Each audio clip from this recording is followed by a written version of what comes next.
Salut à tous. Il y avait un pays du Golfe que l'Iran ne toucherait pas.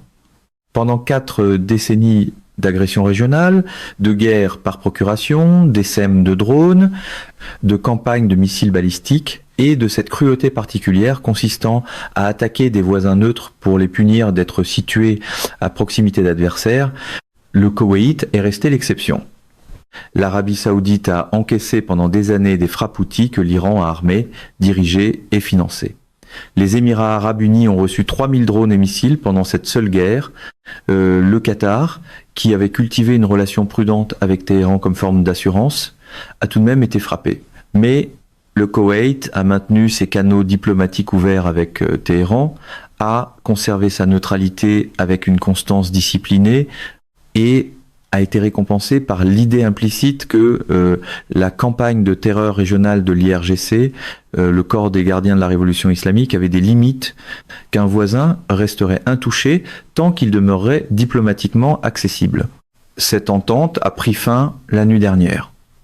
Des commandos de l'IRGC ont infiltré l'île de Bubiyan, une installation militaire koweïtienne située à environ 30 km au sud-ouest de la frontière iranienne. Leur objectif, selon tout ce que le tableau opérationnel indique sur les raisons pour lesquelles l'IRGC aurait choisi cette cible précise à ce moment précis, était de tuer ou de capturer des soldats américains.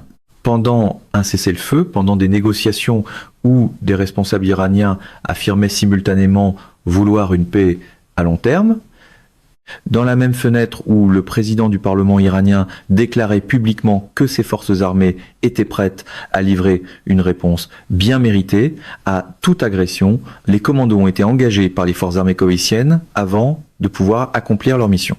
Un membre de l'armée koweïtienne a été blessé, les infiltrés ont été appréhendés, puis le ministère koweïtien des Affaires étrangères a publié une déclaration contenant un langage si précis et si lourd, de conséquences qu'il mérite l'attention que la couverture médiatique dominante ne lui a pas accordée. L'État du Koweït se réserve son droit plein et inhérent à la légitime défense conformément à l'article 50 et 1 de la Charte des Nations Unies, ainsi que le droit de prendre les mesures jugées appropriées pour défendre sa souveraineté et protéger son peuple et ses résidents. Ce qui s'est passé la nuit dernière sur l'île de Bubiyan, combiné à ce qui a été confirmé au cours des dernières 24 heures au sujet des opérations militaires secrètes des Émirats Arabes Unis et de l'Arabie Saoudite contre l'Iran, et combiné à la révélation concernant des avions militaires iraniens stationnés sur une base aérienne pakistanaise, qui est censée se trouver sur le territoire du médiateur neutre, raconte une histoire sur ce conflit que le récit diplomatique officiel a systématiquement occulté.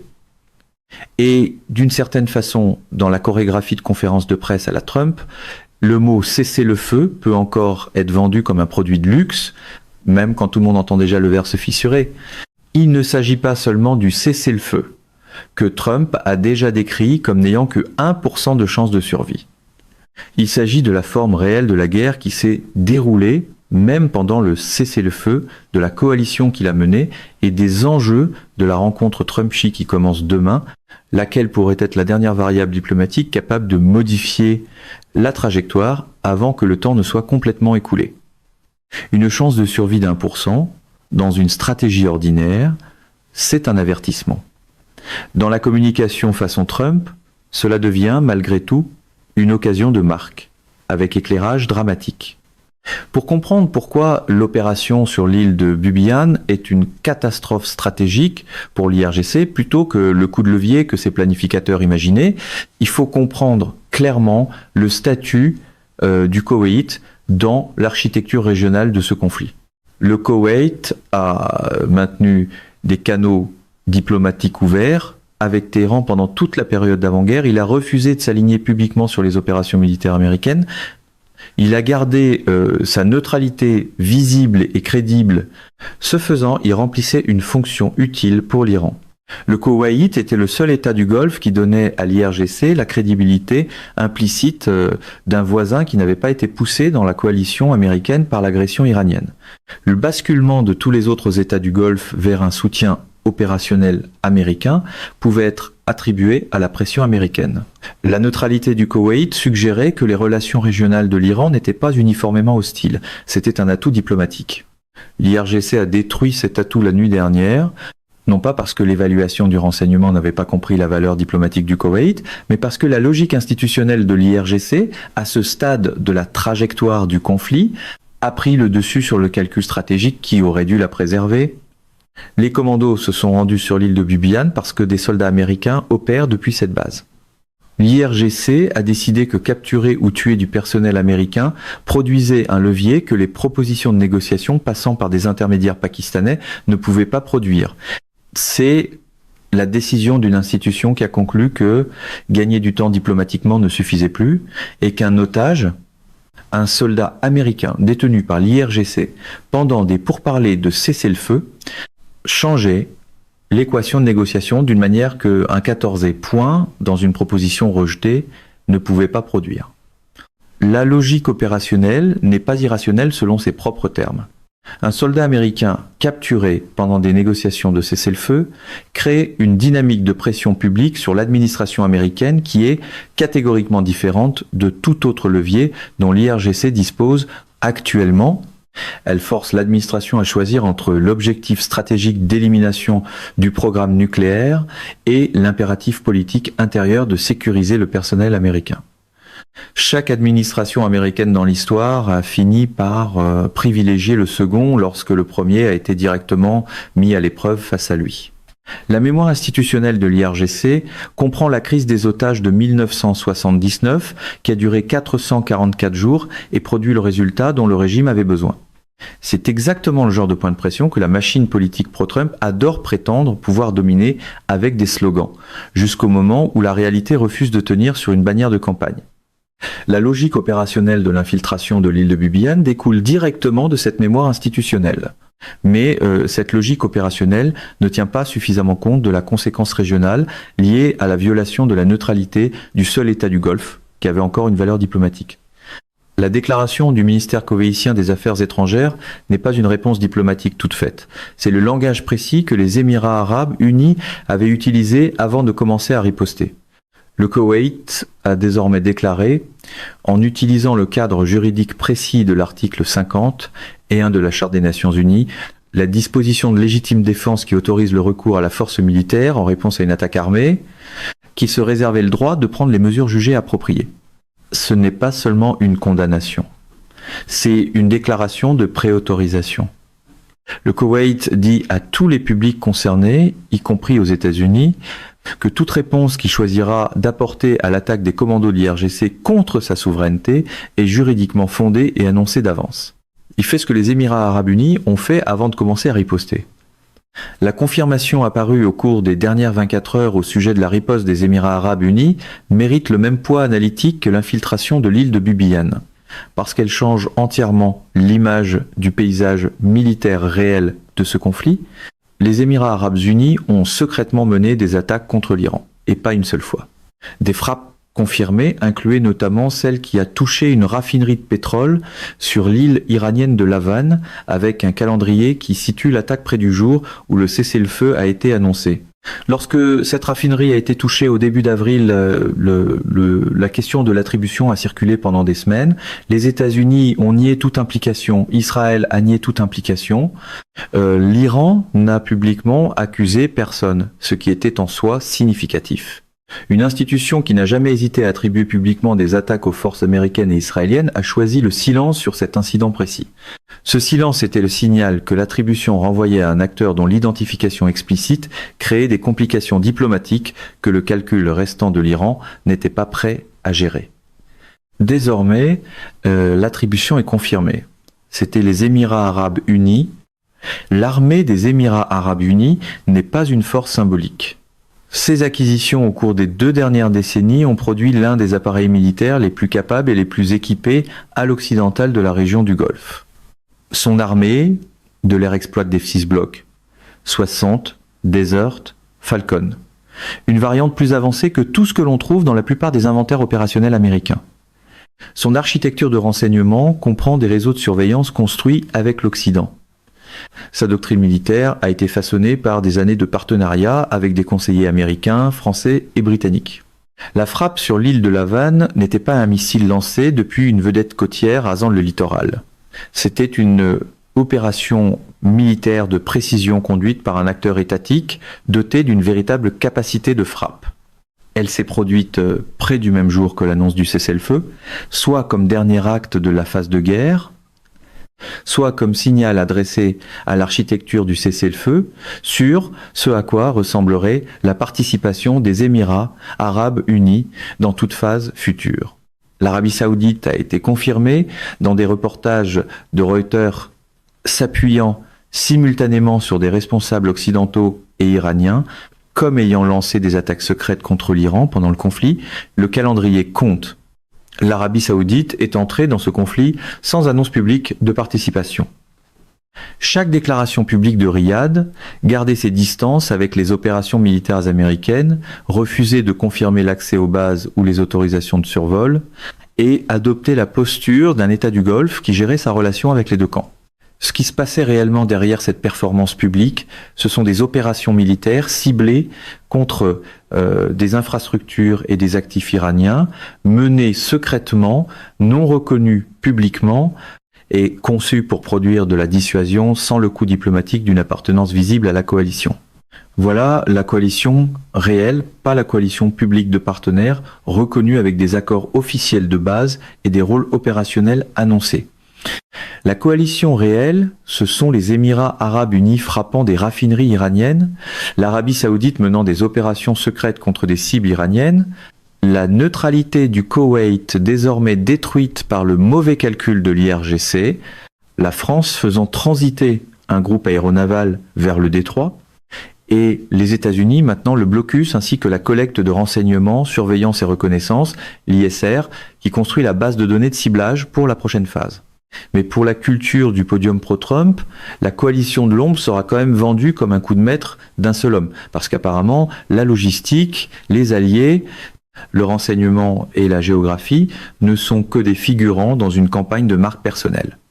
L'IRGC a passé tout le cessez-le-feu à gérer sa relation avec une architecture diplomatique publique pendant que l'architecture militaire réelle opérait dans les ombres de cette performance diplomatique. Au cours des dernières 24 heures, les ombres ont été éclairées. Ce que cela implique si ce conflit reprend pleinement est important d'une façon que l'analyse actuelle n'intègre pas complètement. La volonté confirmée des Émirats arabes unis de frapper directement les infrastructures pétrolières iraniennes signifie que tout conflit repris ne sera pas un engagement bilatéral américano-iranien avec des États du Golfe. Maintenant, une distance ambiguë. Ce sera un conflit régional dans lequel les Émirats arabes unis, l'Arabie saoudite et maintenant potentiellement le Koweït sont des participants actifs dont les contributions opérationnelles complètent la capacité de frappe américaine de manière précise. La géographie, l'accès aux bases et les partenariats de ciblage modifient la couverture et le tempo de toute campagne militaire relancée. Le plan de guerre de l'IRGC pour une reprise du conflit était modélisé sur un cadre bilatéral. La coalition qui a été confirmée au cours des dernières 24 heures n'est pas bilatérale.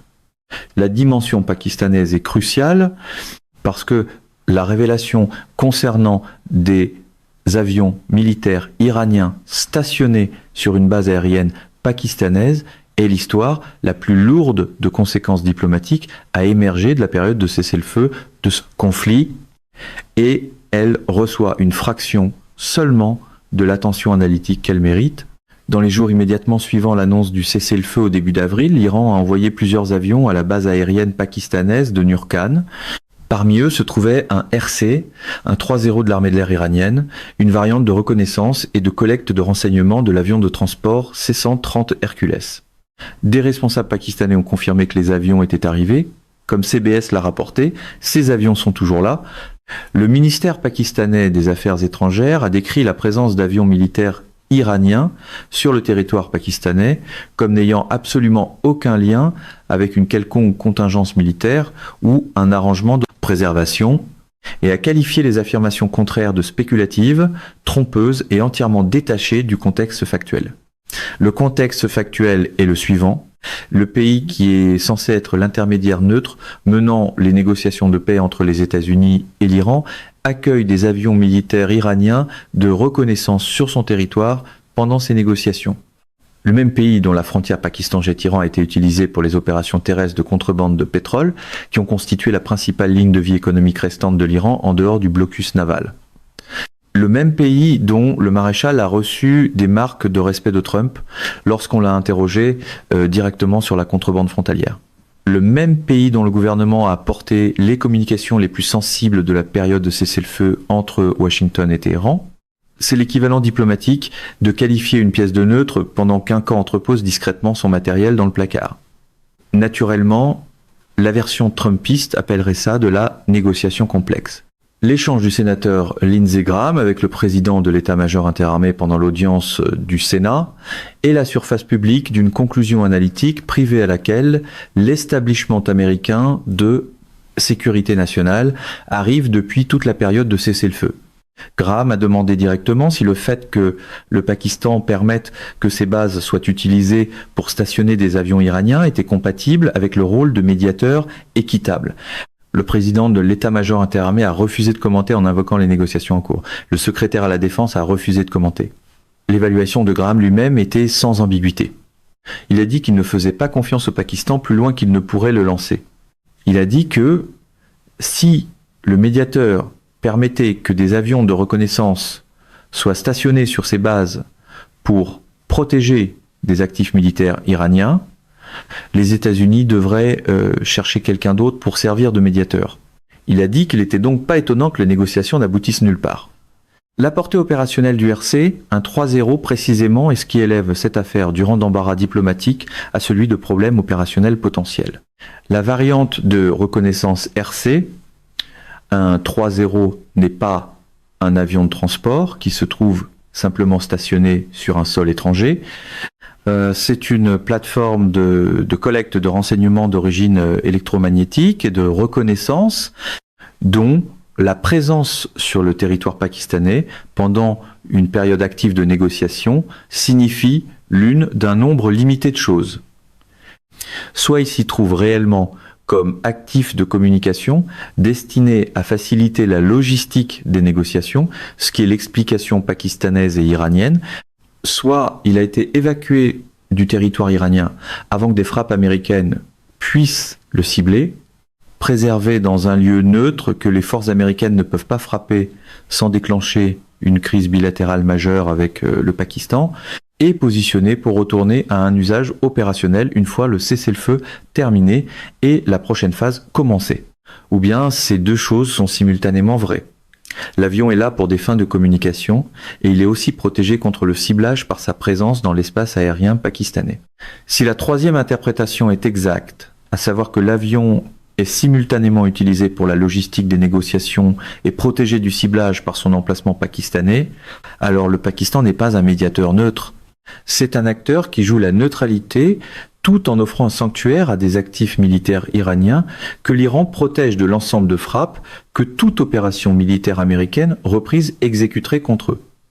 La valeur de ce sanctuaire pour l'IRGC ne se limite pas au RC, un 3-0.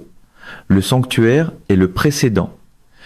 Si des actifs militaires iraniens peuvent être protégés du ciblage américain en les déplaçant vers le Pakistan avant le début de la prochaine phase, alors la stratégie de dispersion de l'IRGC pendant le cessez-le-feu inclut non seulement le repositionnement d'actifs à l'intérieur de l'Iran, mais aussi le déplacement des plus précieux vers un endroit où la liberté d'action opérationnelle américaine est contrainte par la relation bilatérale. C'est le problème précis de renseignement que les survols de reconnaissance et la collecte des capteurs des F-35 au-dessus de la côte iranienne ne peuvent pas entièrement résoudre.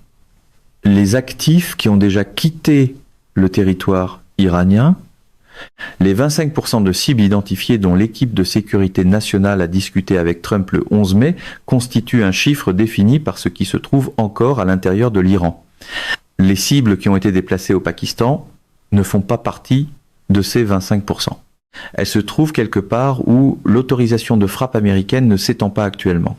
Ce qui est gênant, parce que nous savons où tout se trouve, sonne beaucoup mieux dans un rassemblement trumpiste que certains des actifs les plus importants on peut être quitté la carte autour de laquelle nous avions planifié. La référence de Graham à la recherche d'un autre médiateur est le signal public que les discussions internes sur le cadre de médiation pakistanais sont à un stade avancé de réévaluation critique. La question de ce qui remplacerait le canal pakistanais est de savoir si un remplacement pourrait fonctionner avec la vitesse imposée à la chronologie des négociations par l'horloge des 40 jours de stockage pétrolier et le problème pratique que la déclaration de Graham identifie sans le résoudre pleinement. Trump porte pour la Chine. C'est la variable diplomatique que tout analyste de la trajectoire actuelle doit intégrer parce qu'il s'agit du dernier acteur externe restant qui possède un levier réel à la fois sur le calcul de survie du régime iranien et sur la position stratégique américaine. La Chine a redirigé ses achats de pétrole de l'approvisionnement iranien vers l'approvisionnement russe. La Chine a évacué son personnel technique des infrastructures iraniennes. La Chine n'est plus le filet de sécurité économique qui soutenait la doctrine du regard vers l'Est, mais la Chine compte encore dans cette dynamique de négociation d'une manière précise, distincte de son rôle antérieur de principal client énergétique de l'Iran. Xi Jinping a des intérêts dans le détroit d'Ormuz qui sont indépendants de ses intérêts en Iran. L'économie chinoise dépend de l'ouverture du détroit pour ses propres importations d'énergie et ses chaînes d'approvisionnement à l'exportation. Le détroit fermé ou contrôlé par un IRGC qui a démontré sa volonté d'attaquer la navigation neutre est un problème pour les intérêts commerciaux chinois, peu importe la solidarité politique que Pékin souhaite exprimer envers Téhéran. La rencontre Trump-Xi crée la possibilité précise d'un cadre dans lequel l'intérêt de la Chine pour l'ouverture du détroit et l'intérêt américain pour le démantèlement nucléaire sont suffisamment alignés pour produire une communication conjointe à l'Iran qui modifie l'évaluation par le régime de ces options restantes. La question que la rencontre tentera de résoudre est de savoir si cet intérêt aligné peut être traduit en une communication conjointe que l'IRGC lira comme authentique plutôt que comme un autre élément de l'architecture de pression américaine. C'est ici que la diplomatie de performance rencontre la diplomatie réelle et la différence est brutale. L'une a besoin d'applaudissements, l'autre a besoin de leviers. La logique institutionnelle de l'IRGC a constamment traité chaque expression de consensus international autour de la politique américano-iranienne comme fabriquée plutôt qu'authentique. La participation chinoise à une communication conjointe venant de Pékin, avec la crédibilité chinoise derrière elle, transmise aux interlocuteurs iraniens par des responsables chinois plutôt que par des intermédiaires pakistanais, est différente de tous les signaux multilatéraux précédents dans ce conflit, précisément parce que l'intérêt de la Chine dans le résultat est visiblement intéressé plutôt qu'aligné sur les objectifs stratégiques américains. Le point de calendrier précis que l'analyse de la période d'effondrement du cessez-le-feu a identifié mérite d'être énoncé directement. Il serait stratégiquement incongru que la reprise des opérations militaires américaines commence avant la conclusion de la rencontre Trump-Xi. La rencontre crée un moment diplomatique que l'administration a intérêt à laisser se dérouler avant d'exercer l'option militaire. Si la rencontre produit une communication conjointe qui change le calcul de l'Iran, l'option militaire n'est pas nécessaire. Si la rencontre ne produit pas ce changement, si Xi refuse de livrer le message sous la forme et avec la crédibilité capable de déplacer le calcul de l'IRGC, alors la voie diplomatique aura été épuisée à son niveau le plus élevé disponible. L'architecture opérationnelle construite au cours des dernières semaines n'aura alors plus rien à attendre. Le tableau économique iranien, rapporté directement par des sources à l'intérieur de l'Iran, est l'endroit où la réalité humanitaire de ce conflit croise la trajectoire stratégique d'une manière que le langage stratégique abstrait sous-estime constamment. L'inflation alimentaire en particulier a explosé de façon exponentielle au cours du dernier mois. L'approvisionnement n'entre pas seulement à cause du blocus, mais parce que l'IRGC a été découvert en train d'utiliser des conteneurs de nourriture pour faire passer des armes, ce qui a entraîné la saisie de cette cargaison et la perturbation de la chaîne d'approvisionnement qui devait livrer de la nourriture à la population iranienne. L'organisation qui est censée défendre le peuple et les valeurs de la République islamique utilisait les conteneurs destinés à apporter de la nourriture à ce peuple comme infrastructure de contrebande d'armes, ce qui a empêché la nourriture d'arriver et a fait monter les prix de ce qui arrive au-delà de ce que la monnaie en chute libre peut soutenir. C'est la cruauté précise et intime par laquelle les institutions autoritaires consumant les populations qu'elles prétendent protéger. La monnaie iranienne perd de la valeur chaque jour. Ce qui peut être importé coûte plus cher chaque jour en termes monétaires. La Banque centrale a imposé des restrictions sur les transactions en devises étrangères, tentant de thésauriser les réserves en devises fortes qui permettent encore certains achats d'importation. Parce que l'alternative est que les réserves soient épuisées avant la fin de la crise. Et qu'il n'existe plus de devises fortes pour acheter quoi que ce soit auprès de n'importe quel fournisseur étranger, quel qu'en soit le prix. L'architecture économique ne se détériore pas seulement, elle exécute une démolition contrôlée de ses propres mécanismes restants afin de préserver ceux qui sont les plus essentiels à la survie institutionnelle au détriment de tout ce qui soutient la population. Le paradoxe du dictateur est le cadre analytique que les reportages provenant de sources à l'intérieur de l'Iran invoquent sans le nommer entièrement. Les sanctions fonctionnent, la compression économique est réelle, l'inflation alimentaire est réelle, l'effondrement de la monnaie est réel, la chronologie des 40 jours de stockage pétrolier est réelle, mais les personnes qui subissent les conséquences économiques de tout cela sont la population iranienne. C'est la partie qui entre rarement dans le slogan trumpiste bien propre, la pression peut être réelle, mais les gens ordinaires reçoivent la facture en premier. Ce sont les personnes qui font la file pour des produits alimentaires de base, qui voient leurs économies s'évaporer pendant que la monnaie s'effondre, et qui reçoivent des coupons alimentaires de 7 $ d'un gouvernement incapable de payer ses fonctionnaires. Pendant ce temps, les personnes qui prennent les décisions ayant produit cette situation sont les commandants de l'IRGC, la faction dure qui a rejeté l'accord sur l'uranium qui avait été indiqué en privé avant d'être exclu du document formel de proposition, et la direction institutionnelle qui a choisi d'envoyer des commandos de l'IRGC sur l'île de Bubiyan plutôt que d'accepter des conditions qui auraient soulagé la pression sur la population. Ces personnes ne font pas la file pour de la nourriture. Elles ne regardent pas leurs économies s'effondrer. Elles vivent dans le confort matériel spécifique que le monopole institutionnel sur les ressources restantes d'un État en faillite procure à ceux qui contrôlent ces ressources. C'est ce que la Russie a démontré après 2014, ce que la Corée du Nord a démontré pendant des décennies, ce que tout système autoritaire sanctionné finit par démontrer. La douleur économique des sanctions atteint la population avant d'atteindre la direction. La tolérance de la direction à la souffrance de la population est structurellement plus élevée que la tolérance de la population à sa propre souffrance, précisément parce que la direction ne vit pas ce que la population vit. Les sanctions fonctionnent et elles ne produiront être pas le changement de direction qui résoudrait le conflit dans le calendrier imposé collectivement par l'horloge du stockage pétrolier, le calendrier politique américain et la pression économique mondiale provoquée par la perturbation du détroit.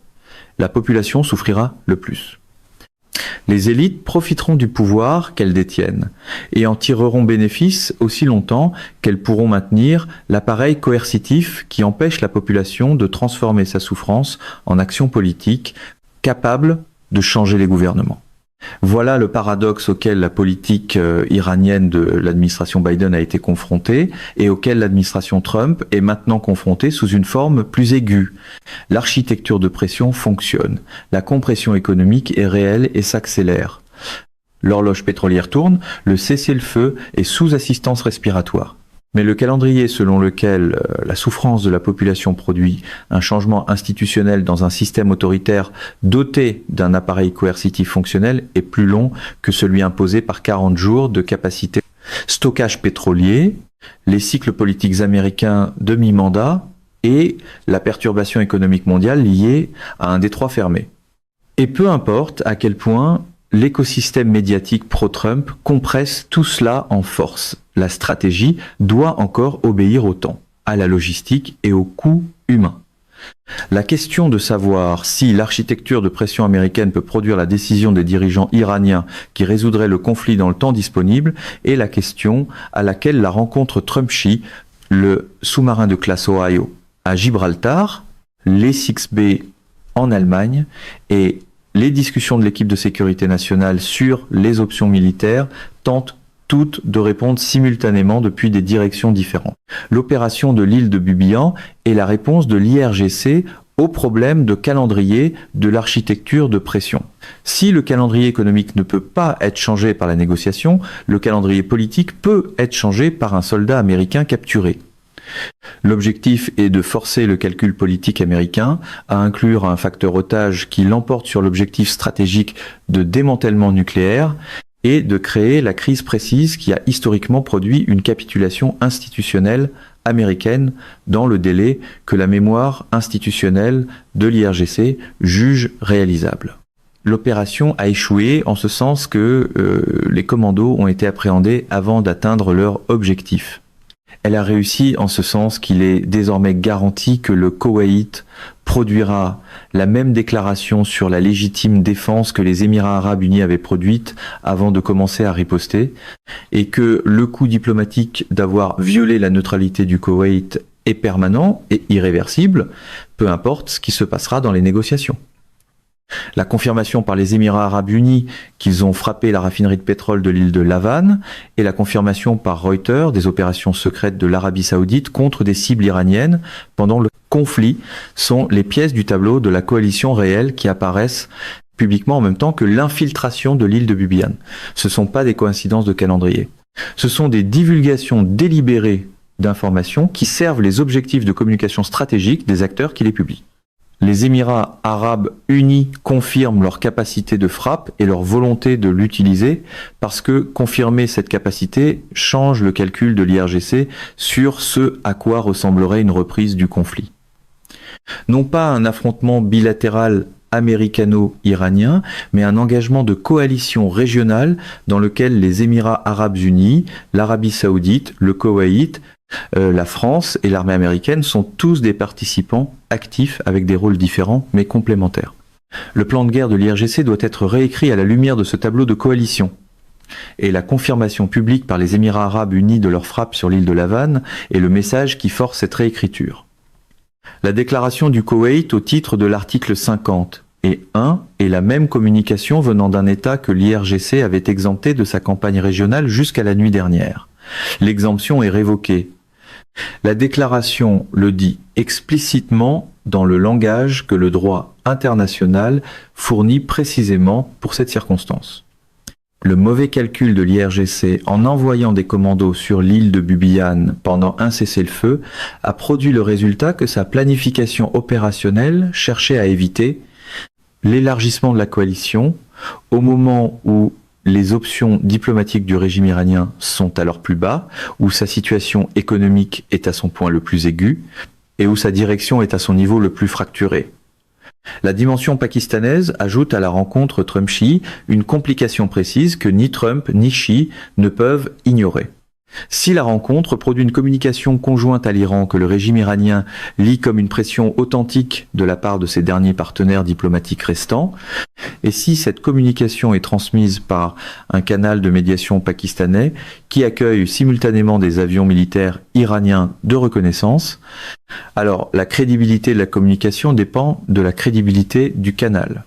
La question de Graham, lors de l'audience du Sénat, a rendu publiquement douteuse la crédibilité du canal exactement au moment où cette crédibilité est la plus importante sur le plan opérationnel.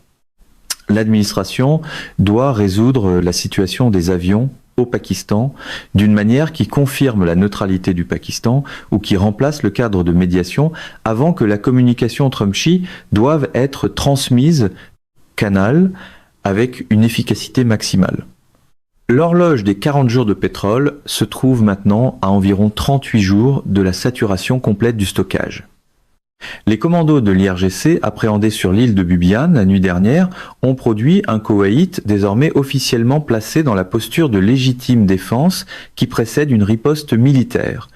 La frappe des Émirats arabes unis sur l'île de Lavan et les opérations secrètes de l'Arabie Saoudite ont été publiquement confirmés, révélant la coalition réelle que toute reprise du conflit impliquera. Le canal de médiation pakistanais accueille des avions militaires iraniens. La rencontre Trump-Xi commence demain avec l'Iran comme sujet central incontournable. Le sous-marin de classe Ohio est à Gibraltar, le Zixbe est en Allemagne. L'équipe de sécurité nationale s'est réunie et a produit une orientation que les reportages décrivent comme penchant vers une action militaire. Le porte-avions français transite vers le détroit. Les F-35 construisent la base de données de ciblage au-dessus du littoral iranien. Le cessez-le-feu est à 1%. À ce stade, appelez cela pression maximale, le minimise presque. Le slogan façon Trump est bruyant, mais la machinerie en dessous l'est encore plus. Ce qui se passera à Pékin demain sera la dernière variable que la voie diplomatique produira avant que la voie opérationnelle ne prenne le relais. La question décisive est de savoir si Xi livrera la communication conjointe avec la crédibilité qui changera le calcul de l'IRGC, ou si la rencontre produira le langage diplomatique poli d'intérêt aligné sans le message opérationnel précis, que la structure décisionnelle de l'IRGC lira comme authentique.